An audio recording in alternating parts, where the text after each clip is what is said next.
beautiful. Surprised actually, because I come here before and I come for an England football match. It's very hard to see a city when you're travelling away with English football fans. Pretty much because everyone wants to fight you. So, and all the Russians wanted to fight you. But coming here, it's so different this time, seeing it. And it's clean, it's beautiful. And my colleague said the food was shit. We're going to see in a minute, but everything's been great, isn't it? Everything's been sound. In fact, what was that called where we went last night, yesterday? And all the lights outside. It just was beautiful. Red Square's beautiful. I was surprised just at how nice it is. In fact, I'm gutted. My visa's for a week, isn't it? I want to come back with the wife. I think it's a beautiful city. It's true, I go to London. I don't like London. I hate London. I hate it. All I see is I see aggressiveness and attitude as a culture now in a lot of the youngsters. I haven't seen one single bit that hit. Not at all.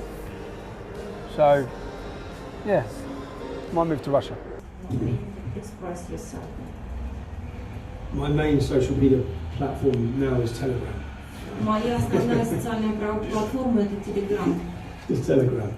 But that is, even I've looked at MeWe, but we've been looking at TikTok as well in China. So it's crazy that British citizens have to look to Russia or even to China to have some freedom of speech. Но также я рассматриваю платформу TikTok.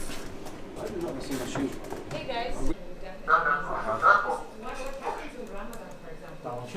Worlds apart. Freedom of speech is one of the pillars of democracy and also the one that in the West is perceived as being in greatest peril. With the left claiming that it has become a vehicle co-opted by the right to spread hate, and the right deriding the left as sinister, snowflake censors. Just what are the boundaries of free speech? I thought it was funny. I never know until I watch them back. So I hope I didn't come across too hard on her. She seemed very nice, but she doesn't understand the issue she's talking about. And they can't stop the fact that I'm talking about Islam, idea, book, Muhammad. Not every single Muslim. They can't get that. If someone criticises Christianity, we don't say, hold on, you're going to insult every Christian. No one cares. So if I'm talking facts, but I thought it was alright. It was a good debate. It was a good. I haven't done one for a while, as I'm banned from all British TV. But I just wish I ended it with. I should have said. Yes, it's Sunday. You've earned this, darling. You've earned this, sweetheart. But no, it official Dimmy merchandise. Official Dimmy merchandise. I thought it was interesting, and to be honest, the debate has to be had. So. I just hope when I watch it back I didn't come across too sort of standoff with her. My favourite moment. Well, I don't know if it's my favourite or whether it's bad. When I said to her, does your husband beat you up? Because I'm talking, what the point I'm making by that is the Quran says he can, okay? But he doesn't. But he doesn't. So that's good, okay? Because the majority of Muslims don't follow what it tells them to do.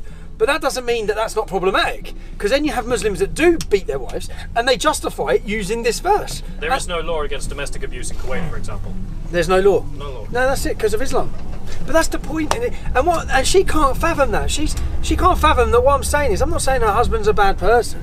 What I'm saying is he's a good person, but that's not nothing to do with Islam. She tries to think, well, my husband's great and that's because he's a Muslim. No, it's not because he's a Muslim. It's just because he's a nice bloke.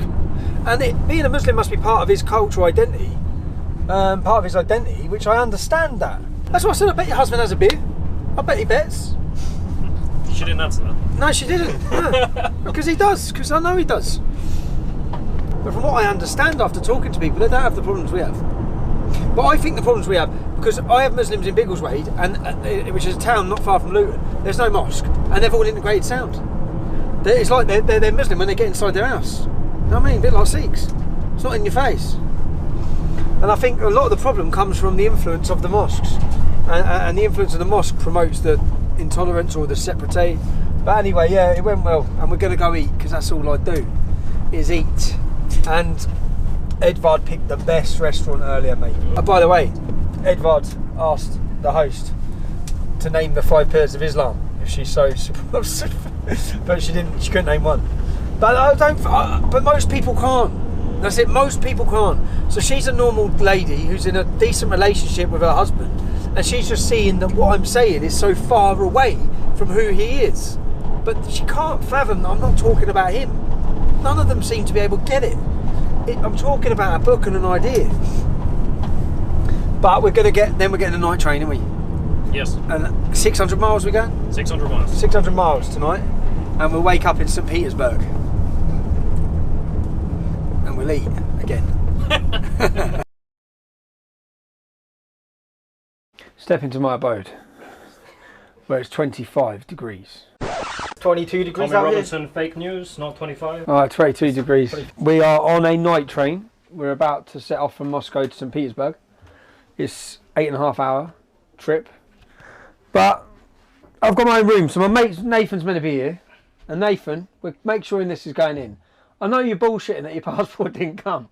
I know you're lying, you just didn't want to come. Just be honest, mate. Alright? It's been a good trip so far. But yeah, my mate's meant to be there. Look at what we've got to eat, look. Like, come on, Russia. The war's over, man. Well, yeah, this is us for the night, man. So, I'm tired anyway, because we hardly got any sleep the first night. We left England at like 4 in the morning, so we didn't sleep that night. We're going to St. Petersburg, where I will be giving my talk. So, I planned a talk, I planned a speech, start to finish. I'm worried still, man. It's a bit long. I've been trying to cut it down and cut it down. We've done a practice run the other night, but it's long. But I think to get all the points in, as long as it's engaging, I don't know how engaging it'll be to a Russian audience who don't speak English. But if it's engaging, like my talk at Denmark's Parliament was an hour and 15 minutes. My Oxford Union address was an hour and 17. I think this is about an hour and a half.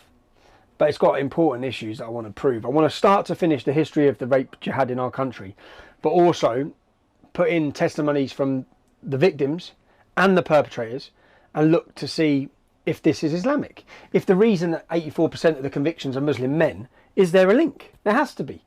All over Europe, all the men, they're common denominator between them, which we should be searching for. If you want to stop it, you've got to understand it. And yeah, that's what I'm going to do. Do you like my slippers? I'd have come just to get these. These back. I am so hot. It is so warm in here. I know you can't see through there how hot it is, but it's boiling. I'm dreading the night in here. I sleep at home with a fan right here, massive fan, and the window open. Yeah, come on, let's have a look. John Sweeney, you was on here once, weren't you? When you had a job. This is our toilet. And this is what I would be firing at the lads if I had a few beers. That's my party trick, everyone knows it. Fire extinguisher comes out. But yeah. We'll wake up in St. Petersburg, and when we wake up in St. Petersburg, we'll have 24 hours till the Tyson Fury fight. So the first priority when we get there is finding somewhere that's got the boxing. And I've messaged the host. I said, the boxing, mate, that's all I actually care about. Where's the boxing on? Yeah. But we'll see. Be good. Night. Night, boys.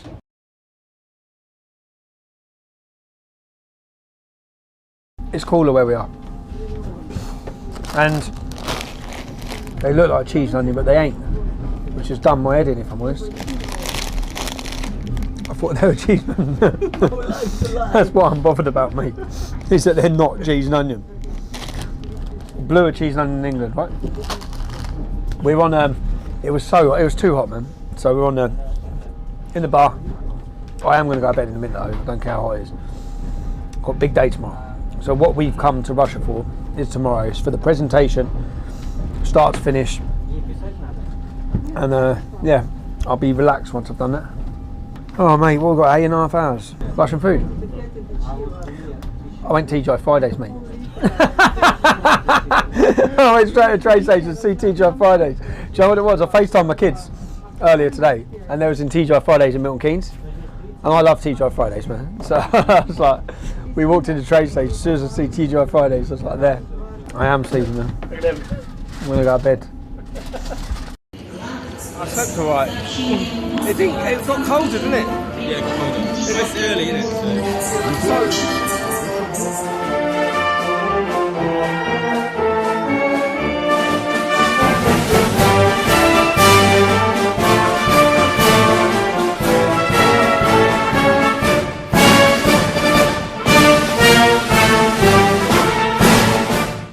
Baltic Tommy strikes again.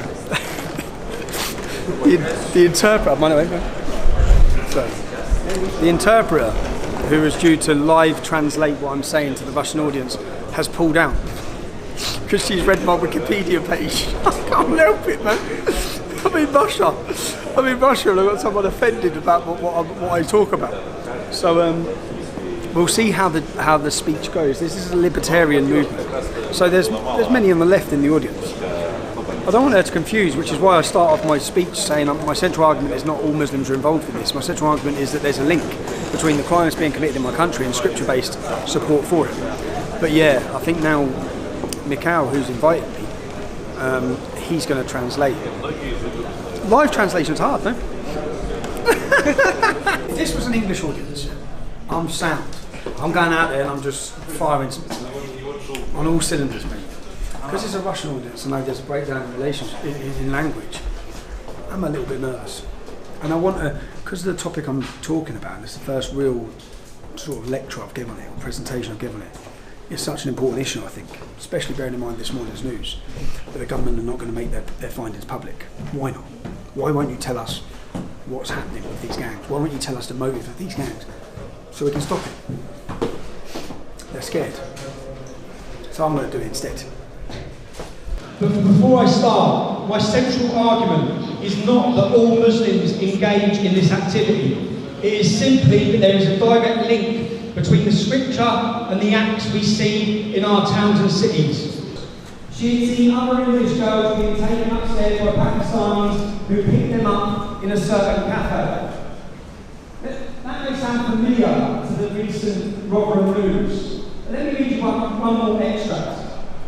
One English girl came down the stairs and said she'd been paid 4 shillings. Shillings is an old currency from the 1970s. That newspaper article is from 1975.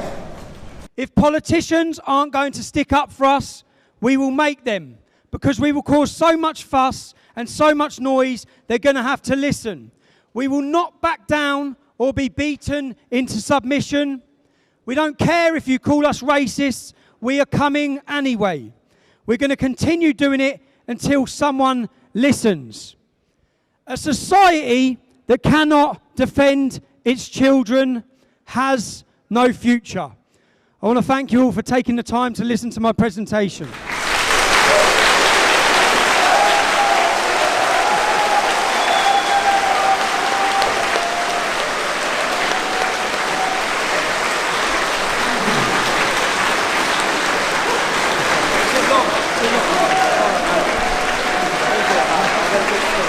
I visited Moscow last in 2008, and this has been such a different experience. Any English fans that come to watch England play Russia in 2008 know exactly what I'm talking about.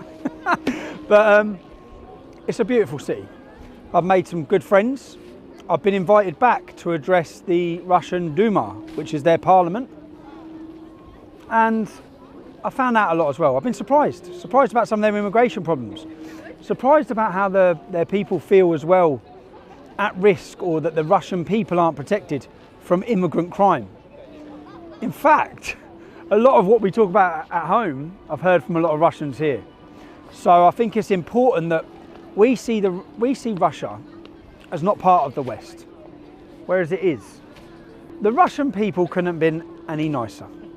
I feel welcomed, and to anyone else, I'd advise visiting here, whether it be for a trip. The first thing I'm going to do when I get home, I've already messaged my wife saying we're going to Moscow. It's a beautiful country, and I think that it's good to form relationships, and anyone I'm told to hate by the British elite and the media, I question. And I know, of course, there's going to be problems. There's problems in Russia. There are problems, but our country portrays itself as something it's not. We portray ourselves as the bastion of free speech. We are the home of free speech. Everyone has freedoms. We're a great democracy. In reality, we're far from that. But I've had a great trip in Russia, and I'll be coming back.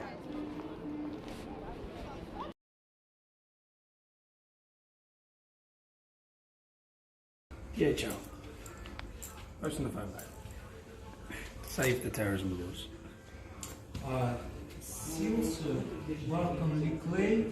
How do I feel? Gutted. I ain't got my phone. I'm just thinking that. But I generally, do you know what? My heart drops every time I come to the cut when I'm with my wife and kids. I've been nicked there 3 times. 3 times, bro. Once when I had my wife and kids with me at midnight, and 5 suitcases. I'm just like, and some other bloke who had been on the plane just come over and goes, mate, I'll make sure they get home. And he sorted it out.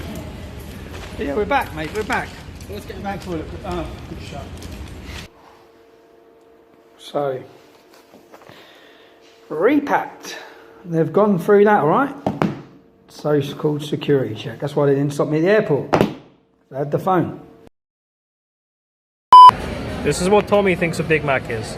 This is a Fucking Big Mac. nothing but cheese and Wait till patties. it comes. It's fucking... What is wrong with you? Wait till it comes, bro. I'll get a double cheeseburger as well. So that's a meal, yeah, I want chips. I can't say a word. Hospitable. The Russian people couldn't have been more nope, can't say. I'm not going to say. Hospitable. Could have been nicer if you want to do loop in English. Okay, we rolling. You see me rolling. If the men in Britain are so weak, are there any feminists in Britain that are defending women? Oh, no. Yeah. No. The feminists defend Islam. Феминистки там защищают ислам. The feminists put on hijab. Феминистки носят хиджабы. The third wave feminism.